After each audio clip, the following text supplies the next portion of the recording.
Eric with Radiator Grill Store here, doing the radar detector hardwiring install on a 992-911.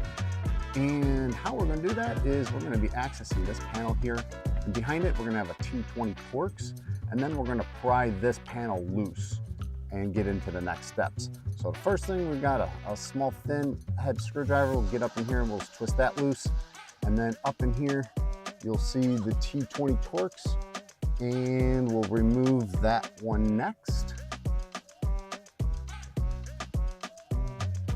Now that we've removed the T20 Torx, we're going to get our plastic pry tool in here, of which we sell at the website.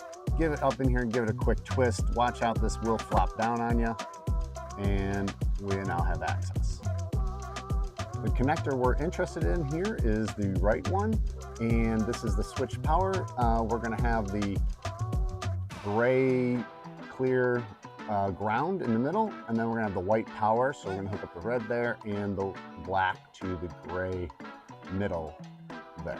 Once we've removed this from the harness here, or from the holder, we also pushed forward this panel here, and we're gonna be able to snake up the wires through this area here, snake them up through there, put them on either side of the mirror that you like, and then we're going to be able to attach them in the respective place right there.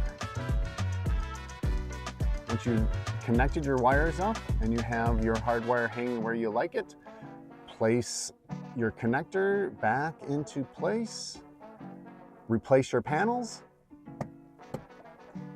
and you're done. You can find these tips and more at radiatorgrillstore.com.